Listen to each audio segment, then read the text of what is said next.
Hello students, स्वागत है आप सबों का। तो आज के वीडियो में हम लोग देखेंगे केमिकल काइनेटिक्स का एक टॉपिक है, ठीक है, ऑर्डर ऑफ रिएक्शन और मोलिकुलैरिटी, ठीक है, जो अक्सर बोर्ड एग्जाम में हर एक बार पूछ देता है, ठीक है। तो हम लोग देखते हैं। अगर यदि आप इस चैनल पर नए हैं तो चैनल को सब्सक्राइब कर लीजिएगा और अपने दोस्तों के साथ शेयर कर लीजिएगा, ठीक है। तो हम लोग वीडियो की शुरुआत करते हैं, ठीक है। सबसे पहले हम लोग देखते हैं क्या, ऑर्डर ऑफ रिएक्शन।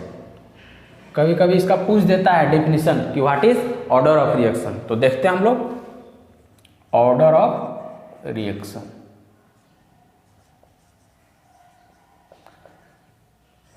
तो ऑर्डर ऑफ रिएक्शन होता है sum of power of concentration term given in rate law equation, ठीक है। देखते हैं इसको हम लोग। सबसे पहले इसका हम लोग डेफिनेशन लिख लेते हैं। Sum of power of concentration term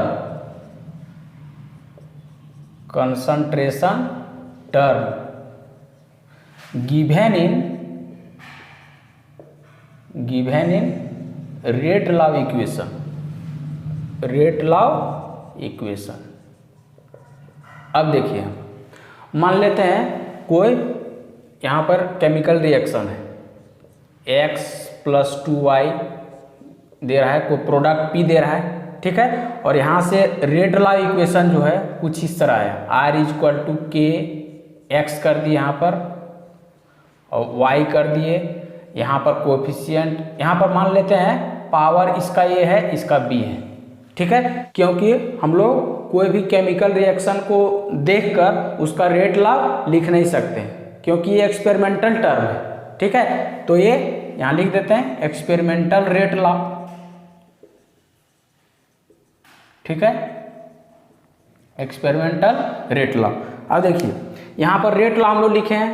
अब किसी को कन्फ्यूजन होगा कि x का कोएफिशिएंट यहाँ पर 1 है और y का 2 है, तो यहाँ पर पावर 1 होना चाहिए, 2 होना चाहिए, लेकिन कब पावर जो कोएफिशिएंट है वो पावर हो जाएगा कब, जब ये रिएक्शन क्या होगा, एलिमेंट्री रिएक्शन होगा। एलिमेंट्री रिएक्शन मतलब 1 स्टेप रिएक्शन, जो एक ही स्टेप में रिएक्टेंट कोलाइड्स करके प्रोडक्ट बना दे, ठीक है, वो हो गया एलिमेंट्री रिएक्शन। और एलिमेंट्री रिएक्शन में जो कोएफिशिएंट होता है तो उसका जब रेट लॉ लिखेंगे तब पावर होगा, ठीक है। हम लोग यहाँ पर ऑर्डर ऑफ रिएक्शन समझ रहे हैं, तो यहाँ कोएफिशिएंट हम लोग अभी यहाँ पर दिया हुआ नहीं है कि एलिमेंट्री रिएक्शन है या नहीं है, इसलिए हम लोग क्या कर दिए, यहाँ पर पावर A और B मान लिए, ठीक है। अब ये हो गया आपका एक्सपेरिमेंटल रेट लॉ।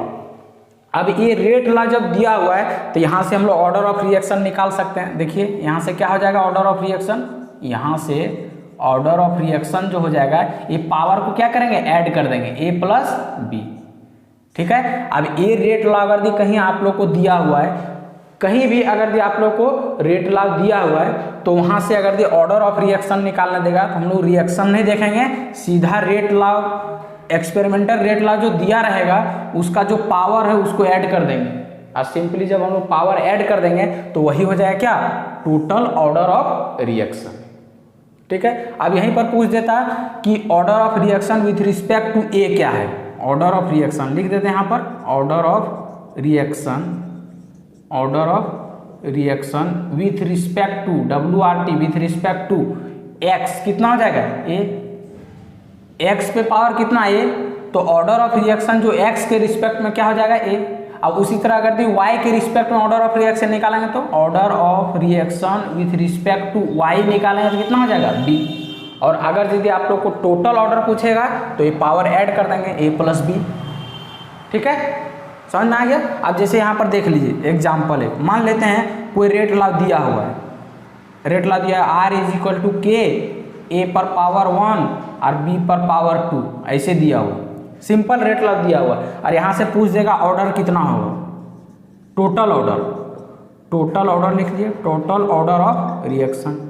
तो टोटल ऑर्डर ऑफ रिएक्शन हम लोग निकालेंगे तो ये जो रेट लॉ है इसके पावर को क्या करेंगे, ऐड कर देंगे, तो 1 + 2 कितना हो जाएगा, 3, ठीक है। तो इस रेट लॉ को हम लोग देखकर बता सकते हैं कि इस रेट लॉ के अनुसार जो होगा ऑर्डर ऑफ रिएक्शन कितना हो जाएगा, 3।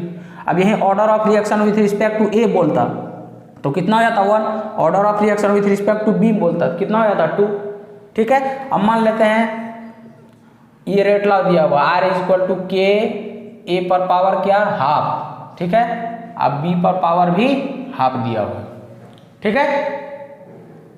यहाँ ऑर्डर ऑफ रिएक्शन क्या फ्रैक्शनल भी हो सकता है, तो यहाँ से हम लोग ऑर्डर ऑफ रिएक्शन निकाल सकते हैं इस रेट लॉ को देखकर। तो यहाँ से ऑर्डर ऑफ रिएक्शन कितना हो जाएगा, टोटल ऑर्डर ऑफ रिएक्शन कितना हो जाएगा, हाफ प्लस हाफ जोड़ दीजिए तो कितना हो जाएगा 1, ठीक है। तो इस रेट लॉ के अनुसार ऑर्डर ऑफ रिएक्शन कितना हो गया 1। विथ रिस्पेक्ट टू ए पूछेगा ऑर्डर ऑफ रिएक्शन कितना हो जाएगा half, with respect to B पूछेगा कितना हो जाएगा हाफ, ठीक है। तो यहाँ से हम लोग देख लिए कि ऑर्डर ऑफ रिएक्शन का डेफिनेशन क्या होता है और हम लोग कैसे निकालते हैं, ठीक है। अब हम लोग देख लेते हैं यहाँ पर मॉलिक्यूलैरिटी ऑफ रिएक्शन, इसका भी डिफिनेशन पूछ देता है कि डिफाइन मॉलिक्यूलैरिटी ऑफ रिएक्शन। तो सबसे पहले इसका डिफिनेशन हम लोग लिख लेते हैं, मॉलिक्यूलैरिटी ऑफ रिएक्शन। तो मॉलिक्यूलैरिटी का डेफिनेशन क्या होगा, total number of reacting species. वो रिएक्टिंग स्पीसीज एटम भी हो सकता है, आयंस भी हो सकता है और मॉलिक्यूल्स भी हो सकता है। तो total number of reacting species takes part in an elementary reaction, ठीक है, which must collide simultaneously to give the final product, ठीक है। तो कोई भी एलिमेंट्री रिएक्शन में, एलिमेंट्री रिएक्शन मतलब वैसा रिएक्शन जो एक ही स्टेप में हो, जो एक ही स्टेप में जिसमें रिएक्टेंट कोलाइड्स करके प्रोडक्ट बना दे, ठीक है, उसको क्या बोलते हैं एलिमेंट्री रिएक्शन। तो एलिमेंट्री रिएक्शन में जितना स्पीसीज, वो एटम भी हो सकता है, आयंस भी हो सकता है, मॉलिक्यूल्स भी हो सकता है, आपस में कोलाइड करता है या रिएक्शन में पार्टिसिपेट करता है, उसी को क्या बोल देते हैं मॉलिक्यूलैरिटी, ठीक है। इसका पहले डेफिनेशन लिख लेते हैं, total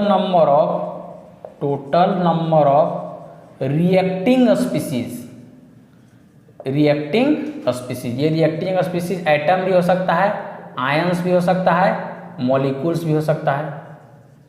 total number of reacting species takes parts in an elementary reaction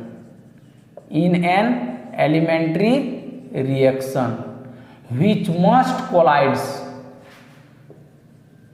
must collides simultaneously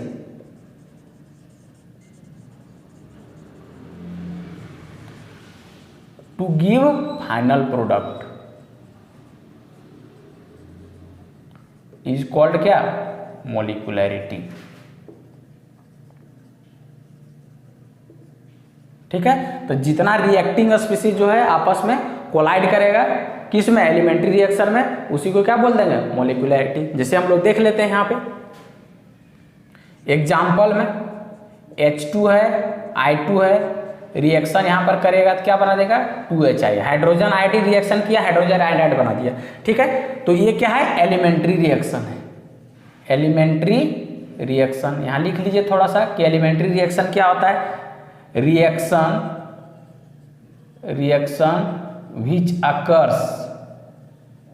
which occurs in one step is called क्या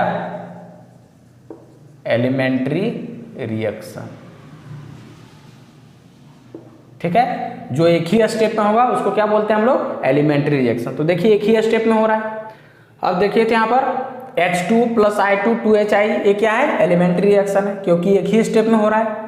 अब देखिए H2 का कितना मॉलिक्यूल्स पार्टिसिपेट कर रहा है रिएक्शन में, एक, और I2 का एक, तो दोनों क्या कर देंगे जोड़ देंगे, तो एक और एक कितना हो गया 2। तो यहाँ पर मॉलिक्यूलैरिटी अगर लिखेंगे तो मॉलिक्यूलैरिटी कितना हो जाएगा, मॉलिक्यूलैरिटी हो जाएगा 2, ठीक है। मॉलिक्यूलैरिटी कितना हो जाएगा 2। अब यहीं से देखिए तो एलिमेंट्री रिएक्शन है, इसका रेट लॉ कुछ इस तरह दिया रहता R इक्वल टू KH2I2, ठीक है। तो यहाँ पर क्या करेंगे रेट लॉ दिया हुआ है, अब यहाँ पर ऑर्डर पूछ देता टोटल ऑर्डर, तो इसका पावर 1 इसका पावर 1 तो कितना हो गया 2। अब यहाँ पर समझिए, मान लेते हैं ये दे देता क्या कि एलिमेंट्री रिएक्शन है, ठीक है, क्या है एलिमेंट्री रिएक्शन है। अब यहाँ पर रेट लॉ नहीं दिया रहता, और रेट लॉ नहीं दिया रहता अब पूछ देता मॉलिक्यूलैरिटी भी पूछ देता और ऑर्डर ऑफ रिएक्शन भी पूछ देता, ठीक है। तो मॉलिक्यूलैरिटी तो यहाँ काउंट कर लेंगे 1 और 1 2, और ऑर्डर भी कितना हो जाएगा इसका 2, मॉलिकुलैरिटी और order of reaction is generally same, ठीक है, in elementary reaction. Elementary reaction में ऑर्डर ऑफ रिएक्शन और मॉलिकुलैरिटी दोनों क्या होता है, सेम होता है, जनरली, हमेशा नहीं, ठीक है। जैसे यहाँ पर हम लोग देख लेते हैं जनरली क्यों बोल रहे हैं। जैसे देखिए यहाँ पर मान लेते हैं ये रिएक्शन दिया रहता है, half H2 plus half I2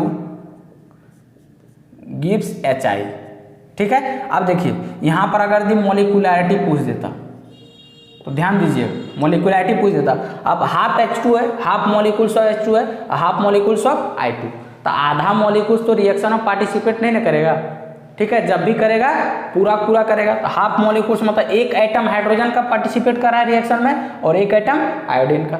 तो यहाँ पर हम लोग मॉलिकुलैरिटी की डिफिनीशन में क्या लिखे हैं, रिएक्टिंग स्पीशीज, मतलब वो एटम भी हो सकता है, आयंस भी हो सकता है, मॉलिक्यूल्स। तो एक एटम हाइड्रोजन का रिएक्शन में पार्टिसिपेट किया और एक एटम आयोडीन का, एक और एक कितना हो गया, 2, ठीक है। तो यहाँ मॉलिकुलैरिटी कितना हो जाएगा, 2। यहाँ जोड़ नहीं दीजिएगा, half plus half is equal to 1, वो गलत हो जाएगा, ठीक है। एक एटम हाइड्रोजन का रिएक्शन में पार्टिसिपेट कर रहा है, एक एटम आयोडीन का, तो 1 और 1 2, मॉलिकुलैरिटी हो गया 2। अब देखिए इसका अगर हम लोग रेट लॉ लिखेंगे, R is equal to K H2 पर पावर हाफ और I2 पर पावर हाफ, ये हो जाएगा इसका रेट लॉ। अब देखिए यहाँ ऑर्डर अगर पूछ दिया तो ऑर्डर में हम लोग क्या करते हैं, पावर को ऐड कर देते हैं, तो हाफ प्लस हाफ कितना हो जाएगा, 1। अब देखिए मॉलिकुलैरिटी 2 हो गया, ऑर्डर 1 हो गया, इसलिए बोले थे क्या, जनरली सेम होता है, हमेशा सेम नहीं होता है, ठीक है। तो यहाँ पर देखिए डिफरेंस हो गया, इसलिए मॉलिकुलैरिटी और order of reaction elementary reaction में क्या होता है, जनरली सेम होता है,